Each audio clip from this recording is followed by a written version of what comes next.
नमस्कार मित्रांनो, मी तुकाराम सुरनर जी आर आणि योजना या यूट्यूब चॅनलमध्ये आपल्या सर्वांचं स्वागत आहे. आजच्या व्हिडिओमध्ये एक अत्यंत महत्त्वाची माहिती आपण पाहण्याचा प्रयत्न करणार आहोत. तो म्हणजे पशुसंवर्धन विभागाची जी काही नाविन्यपूर्ण योजना आहे, त्या योजनेचे जे काही असतील तर 8 जून 2025 पासून ज्यांनी अर्ज केलेले आहेत, त्या अशा काही लाभार्थ्यांना ज्यांची निवड झालेली आहे, त्यांना कागदपत्र अपलोड करण्यासाठी SMS पाठवण्यात आलेला आहे. जर तुम्ही पशुसंवर्धन योजनेअंतर्गत शेळी असेल किंवा तुमचं बोकड असेल, म्हैस असेल, गाय असेल किंवा कुक्कुटपालन इतर जे काही घटक आहेत त्यांच्या संदर्भातील जर तुम्ही अर्ज केलेला असेल, तर तो अर्ज करताना तुम्ही जो काही मोबाईल नंबर दिला होता, तो मोबाईलवर तुम्हाला SMS आलाय का पहा. आणि जर मोबाईलवर तुमच्या SMS आलाही नसेल, तर डायरेक्टली तुम्ही वेबसाईटवरती जाऊन आपलं जे काही प्रोफाईल आहे, ID पासवर्ड आपला टाकायचा आहे, आधार कार्ड नंबर पूर्ण आणि मोबाईलचे शेवटचे 6 अंक टाकून आपलं लॉग इन करा कागदपत्र अपलोडवरती करून. आणि तिथं जर तुम्हाला तिथं दाखवत असेल किंवा तुमचा मोबाईल बंद झालेला असेल पण SMS आला नसेल, तर तुम्ही लॉग इन करून तिथं चेक करा तुम्हाला ऑप्शन आलेला आहे का कागदपत्र अपलोड करण्यासाठी. ते आला असेल तर कागदपत्र नेमकं काय अपलोड करायचे आहेत ते सविस्तर आजच्या व्हिडिओमध्ये आपण माहिती पाहण्याचा प्रयत्न करणार आहोत.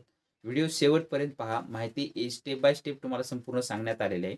तुमच्याकडे जमीन नसेल, सातबारा नसेल, तर त्याच्यासाठी तुम्हाला स्वघोषणापत्र द्यायचं आहे. म्हणजे तुमच्या घरातल्या कुणाची जर जमीन असेल, तर त्याचं तुम्ही डायरेक्टली त्यांची संमती घेऊन तुम्ही याच्यासाठी सुद्धा हे अर्ज किंवा कागदपत्र तुमचं अपलोड करू शकता.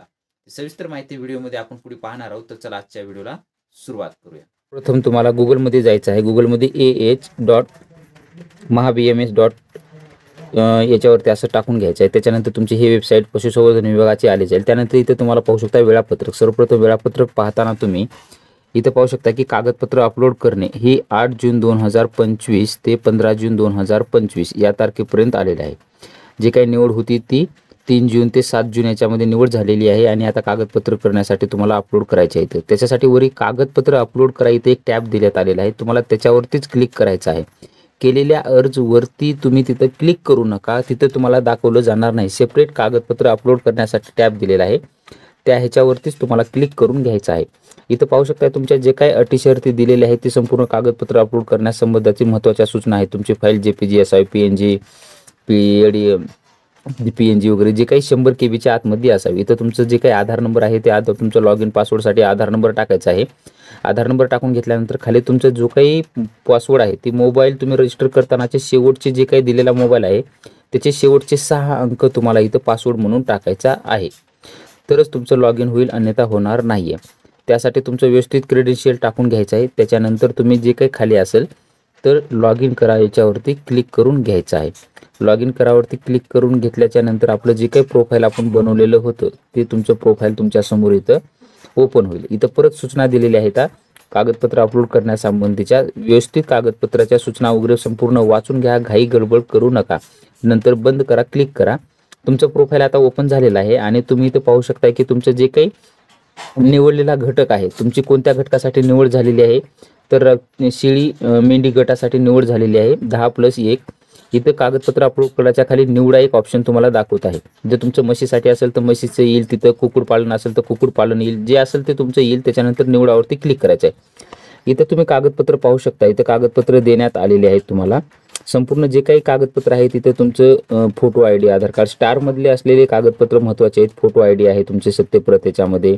त्याच्यानंतर तुमचं 7/12 आहे, 8 आहे, अपत्य प्रमाणपत्र आहे, आधार कार्ड आहे, रहिवासी दाखला आहे. जे काही कागदपत्र आहे ते तुम्हाला संपूर्ण 100 KB आतमध्ये ठेवून घ्यायचे आहेत. अगोदरच साईज बनवून घ्यायचे आहे. साईज बनवण्यासाठी स्मॉल PDF नावाची एक वेबसाईट आहे, त्यावरती सुद्धा जाऊन तुम्ही व्यवस्थित करून घेऊ शकता. नंतर सेव्हवरती क्लिक करायचं आहे आणि जतन करा यावरती परत तुम्हाला इथं सेव्ह करून घ्यायचं. पाहू शकता इथं कागदपत्र यशस्वीरित्या जतन झाली असं दाखवलेलं आहे. म्हणजे अशा पद्धतीने तुम्हाला प्रत्येक कागदपत्र हे एक एक व्यवस्थित डाउनलोड करून घ्यायचं आहे.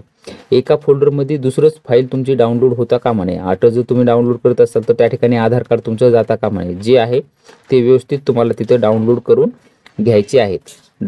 फाईल कमी जास्तची साईज करायची असेल तर तुम्ही डायरेक्टली गुगलवरती सर्च करू शकता. JPEG कॉम्प्रेसर अशा पद्धतीनं ते नाव टाकून तुम्ही ती साईज कमी जास्त करू शकता. किंवा तुम्हाला PDF मर्ज करायची जर असेल तर स्मॉल PDF वरती जाऊन तुम्ही डायरेक्टली तिथं PDF मर्ज करून तिथं तुमचे जे काही 2 डॉक्युमेंट असतील तर एकाच ठिकाणी तुम्ही ते घेऊन PDF सुद्धा मर्ज करू शकता. तुमचे 2 GPG अपलोड केला तर तुम्हाला तिथून डायरेक्टली PDF असेल. त्यानंतर तुमचं जे काही कागदपत्र असेल ते कागदपत्र पुढचे जे काही आठ असेल आठ तुम्हाला इथं डाउनलोड जे असेल तुम्ही करून ठेवलेला ते तुम्हाला इथं अपलोड करून घ्यायचं आहे। परत त्याच्यावरती तुमचं इथं सेव्हवरती क्लिक करायचं आहे। सेव्ह करून जतन करावरती क्लिक करायचं आहे। नंतर तुमचे यशस्वीरित्या अपलोड झाले असेल तुम्हाला संपूर्ण माहिती। अशा पद्धतीने संपूर्ण डॉक्युमेंट तुमच्याकडे जे जे आहे तुम्ही सेव्ह करून ठेवलेले आहेत ते कागदपत्र तुम्हाला इथं अपलोड करून घ्यायचं आहे। तुमचं रहिवासी असेल, रहिवासी नसेल तर तुम्ही डायरेक्टली रहिवासीचा स्वघोषणापत्राचा नमुना असतो तो नमुना घेऊ शकता। जर तुम्हाला इथं नसेल तर तुम्ही डायरेक्ट तुमच्या जे काही तहसील कार्यालय असेल किंवा फॉर्म जिथं मिळत असतील त्या ठिकाणी किंवा ऑनलाईन फॉर्म जिथं तुम्ही भरत असेल त्यांच्याकडे ते फॉर्मॅट सर्व असतात ते फॉर्मॅट तुम्ही घेऊन डायरेक्टली तिथं ते त्यांच्याकडून भरून घेऊन ते अपलोड करून घ्यायचे आहेत। त्यानंतर मग परत तुमचं जे काही अपत्य दाखला जर असेल तर अपत्य दाखला म्हणजे काय की तुमचं जे काही 2 मुलं आहेत ते म्हणजे 2001 नंतर तुमचे जे काही 2च मुलं आहेत त्याच्यानंतर तिसरं अपत्य नाही म्हणून हे तुम्हाला योजनेसाठी पात्र होण्यासाठी जे असते ते त्याच्यामध्ये ते हे करायचं असतं ते डाउनलोड तुम्हाला व्यवस्थित अपलोड इथे सुद्धा ते करून घ्यायचं आहे। त्यानंतर मग तुमचं जे काही रहिवासी दाखला असेल ते रहिवासी दाखला सुद्धा तुम्हाला तुमचं स्वघोषणापत्र सुद्धा असेल तर ते करून घ्यायचं आहे किंवा तुमच्याकडे जर तहसीलचं वगैरे रहिवासी ऑलरेडी तुम्ही काढलेलं असेल तर ते सुद्धा तुम्ही इथं अपलोड करू शकता। त्यानंतर तुमचं जे काही बँक पासबुक आहे ते बँक पासबुक तुम्हाला इथं अपलोड करून घ्यायचं आहे। बँक पासबुक तुमचं कोणत्याही बँकेचं असेल ते तिथे तुम्हाला सेव्ह करून जतन करावरती क्लिक करून घ्यायचे। आता इथं पाहू शकता की तुमचं जे काही आधार कार्ड असेल किंवा तुमचं कुटुंबाचं रेशन कार्डसाठी तुम्हाला एका रेशन कार्डवरती एकालाच लाभ मिळू शकतो त्यामुळे तुमचं रेशन कार्ड सुद्धा इथं अपलोड करणं गरजेचं आहे। पाहू शकता त्याच्यानंतर ज्यांच्याकडे 7/12 नाही 7/12 नसलेल्यांनी त्यांच्या घरातील कोणाच्याही नावावर जर 7/12 असेल तर त्यांची संमती घ्यायची आहे किंवा भाडे करारानं जर करत असाल तुम्ही भाडे करार करून घ्यायचा आहे आणि तो 100 रुपयाच्या बॉन्डवरती करून घ्यायचा आहे आणि तो इथं तुम्हाला अपलोड करायचा आहे। आणि ज्यांच्या नावाचा आट आहे त्यांना हे फॉर्म किंवा हा जी 7/12 नसल्याबाबतचं इथं डाउनलोड अपलोड जरी नाही केलात तरी तिथं काही प्रॉब्लेम येणार नाही। आणि ज्यांचं SC ST अनुसूचित जाती जमाती आहेत त्यांनी त्यांचं कास्ट सर्टिफिकेट इथं अपलोड करणं गरजेचं आहे। खालील जे काही स्टारमध्ये नसलेले आहेत ते वैयक्तिक वैकल्पिक डॉक्युमेंट आहेत तुम्ही त्याच्यात असेल त्यापैकी कोणतंही तर तुम्ही अपलोड करू शकता आणि जर तुमच्याकडे नसेल तर नाही केलात तरी काही फरक पडणार नाही। त्याच्यामुळे जेवढे असतील तेवढे करा पण स्टारमधले जे आहेत ते तुम्हाला करणं कंपल्सरी आहे।